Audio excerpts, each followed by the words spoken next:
Thursday, 11th November 2021. Greetings from Rwanda's capital, Kigali. These are our headlines. Current figures from the Central Bank of Rwanda show that policies set by the bank have continued to influence the prices in the banking sector, with a reduction in the cost of loans and the interest rates when the private sector practitioners acquire loans from banks. The Rwandan youth have said that they will strive to stick to patriotic values while preserving the unity which will keep them at the forefront of building the nation. Some women and girls say they are bothered by the high rise in the price of hygiene products that they use whilst in menstruation, known as pads.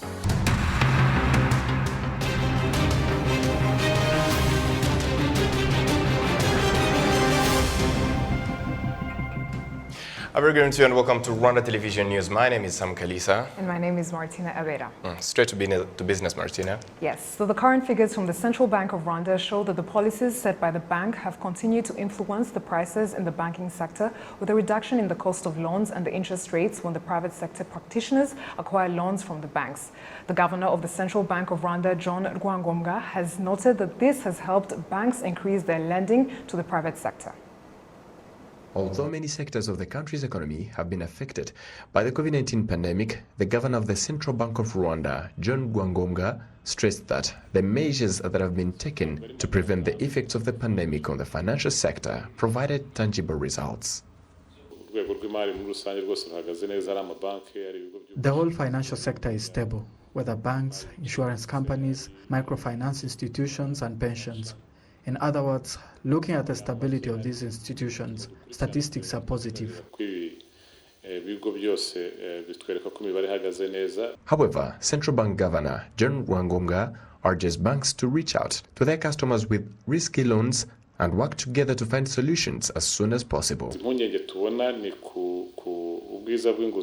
noticed the issue of risky loans, where some borrowers showed inability to settle those loans due to the effects of the COVID-19 pandemic. So we urge those banks to work together with their customers to find solutions so that such loans cannot eventually become non-performing loans. John Rwangombwa explains the seriousness of the issue and the impact it could have on the financial sector in future. Although there is this issue, we are not worried that it shall highly affect the financial sector because looking at the liquid money banks have, we find no problem at all. This is good, but not 100% because we are still fighting the pandemic. Other figures from the National Bank of Rwanda show that market prices in the third quarter of 2021 decelerated to below 0% and that the country's export deficit has fallen by 3.2% due to the increase in Rwanda's exports that increased by 58.3% compared to a 12.7% increase in imports. And of course, moving ahead to other matters, the Rwandan youth have said they will strive to stick to patriotic values while preserving the unity which will keep them at the forefront of building the nation. These are some of the lessons that they have been learning from the discussions aimed at explaining the history of Rwanda. Ghislaine Mugwaneza reports. Rwandan historians have started holding talks and discussions in different universities in Rwanda so that the students in those universities will have more knowledge regarding the country's history and how far Rwanda has come since then. The discussions were emphasizing on the Rwandan cultural values, and the attendants have noted that they are left with an assignment of being more patriotic as well as preserving the country's values and unity. The lesson I've learned is to be patriotic while striving for its development, as well as being ready to sacrifice ourselves for it to live. We should also know that we are the country's power and we have responsibilities to fight those that want to mislead our country. We're supposed to know the country's principles, its vision, and the role I should play in that vision.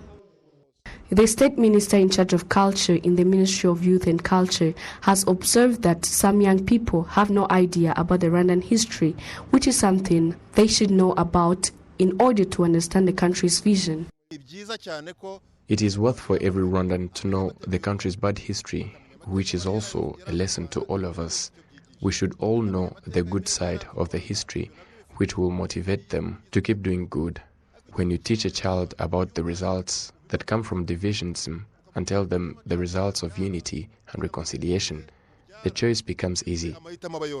Professor Tomboya Gustave, the Vice-Chancellor of the University of Kigali, says that these talks and discussions are useful in the applying what the students are given in class.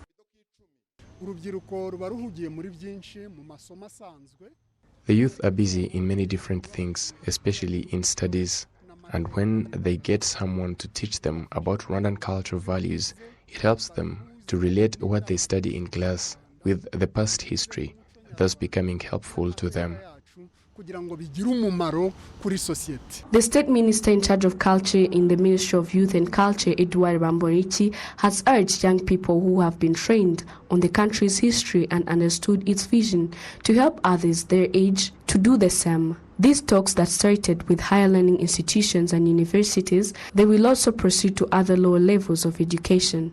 Ghislaine Mugwaneza, reporting for RTV.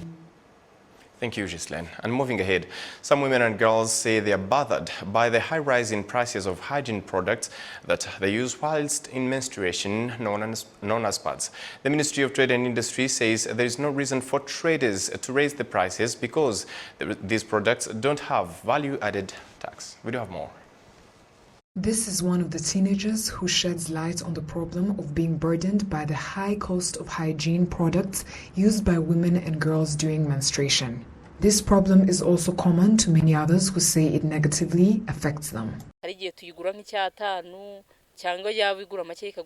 We sometimes buy pads at 1,500 francs or 1,000. So because I can't afford them, I choose to use a cloth, and when we use a cloth, due to its unhealthiness, it brings about various diseases. I have to wash the cloth at the end of the day, hang it up, and wear it again the next morning. Those in charge should help us get the prices to at least 500 francs.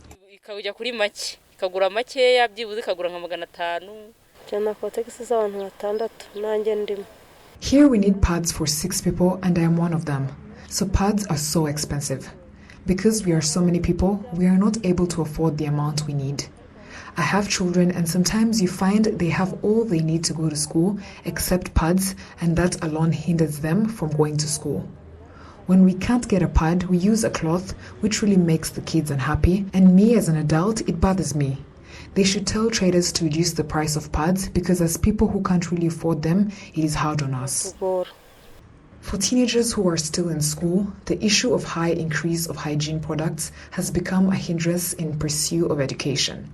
Now it's hard because it used to cost 1,000 or others that cost 1,500, so this can affect me because I may need it and have to ask my parents for money, and if they don't have it, I will have to go look for money elsewhere. Another issue is that if you even ask your boyfriend for money, he won't give it to you without asking for something in return, which brings about more problems. Some of the wholesalers who sell these hygiene products say that the high cost is due to those who buy the products and decide to sell them at their own prices. Here, the price is normal because we buy a packet at 620 francs. So the traders go on raising the prices, yet they are supposed to be selling them at 800 francs. We request that this information may be spread. Gaudence Mukamurenzi, the Director of Internal Trade Department at the Ministry of Trade and Industry, says there is no reason for traders to raise prices and that if anyone is caught doing it, they will be held accountable. I would urge traders to abide by the orders that have been given, because if taxes were removed for the benefit of the people, it must be complied with from the trader who imports his goods to the rural traders, which is his duty to follow the orders in order for a buyer to benefit as well. As usual, failure to do so results in fines ranging from 20,000 francs to 5 million. In 2019, the Rwandan government removed the value-added tax on the hygiene products of women and girls, a decision taken to facilitate women and girls who were burdened by the high prices of these products.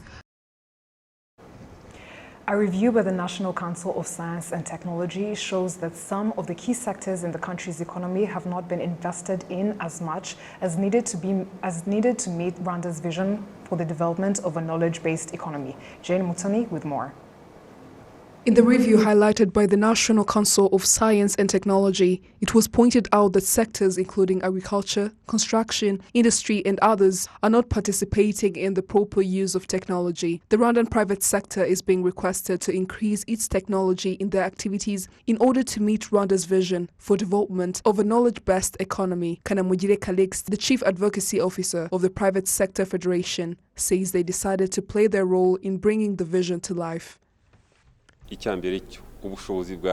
First and foremost, the monetary capacity is there. Now what we have to do is to combine it with their experience or expertise. While focusing more on business, we will also play our role in the implementation process, for example, by using technology in water projects and in other fields as well.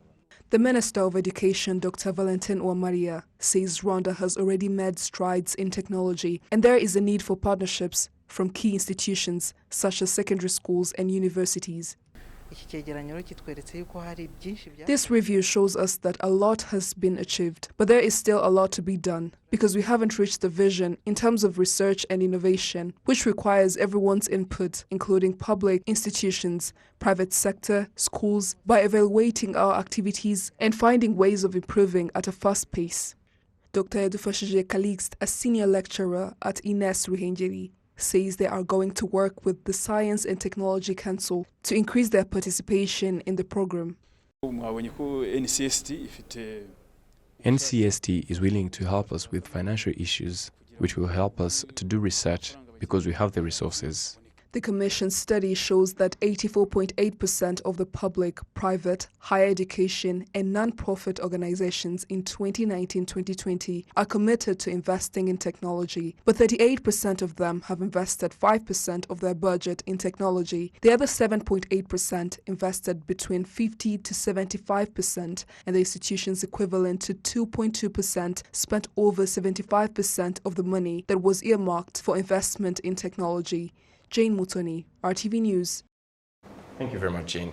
Now, from technology to tourism matters, the Rwanda Chamber of Tourism has announced the forthcoming launch of the inaugural Rwanda Tourism Week. The event, scheduled to take place from 24th to 26th of November at the Kigali Serena Hotel, carries the theme Rebuilding Tourism for Sustainable Growth and aims to build the confidence and morale in the tourism sector that has suffered the unprecedented blow since the COVID-19 pandemic hit in March 2020. The event will showcase the tourism and hospitality actors within the value chain at the exhibition, which will kick off on 24th November, and it is expected to attract tourism and hospitality operators from around the country.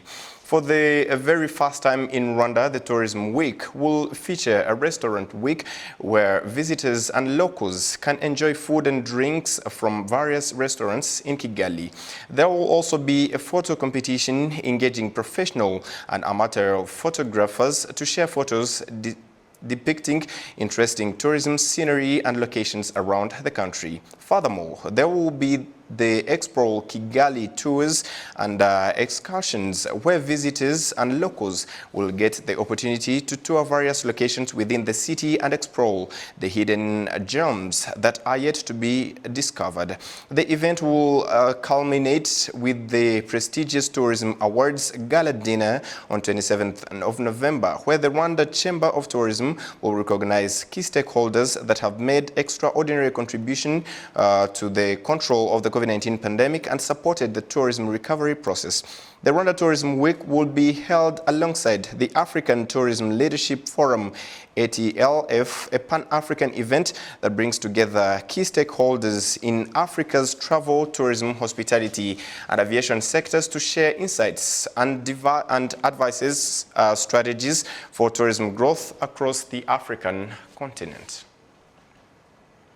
And moving ahead, on Wednesday, the Rwanda Social Security Board received a BCA Green Mark award on account of its building, the Nyarutarama Plaza, located in Gasabo district, as one of the buildings that are environmentally friendly. Experts have observed that not only such buildings are environmentally friendly, they are also cost-effective. We do have the story with Olive Nete. Nyarutarama Plaza is a 5-story and 2-basement floor building owned by the Rwanda Social Security Board with this attainment of the BCA Green Mark Award. Experts say that this building was constructed by high-quality materials that are locally made and others that were imported. Compared to other similar buildings, this building saves up to 47% of the water that is supposed to utilize, 15% of the energy savings, and also registers a reduction of 92.26 tons in carbon emission annually. Olivier Kabera, the managing director of Real Contractors, says that the construction of this building was up to 30% cheaper compared to other buildings of its size. Imagine for a second the air conditioners that were to be put in this building, where people sit when working, and also generators to be used when the electricity goes off. All of that money that is supposed to be used on expenses is saved. Where there is no plastering, without painting, the price is reduced. Where you use the materials that are actually here in Rwanda, the transport is also not high, as when we import materials from other countries like Turkey, China and Dubai, and also all the woods used were from Rwanda.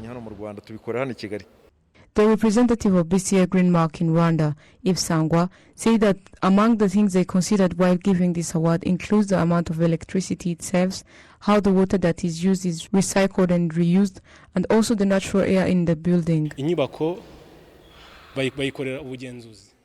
This building was inspected by Singaporeans.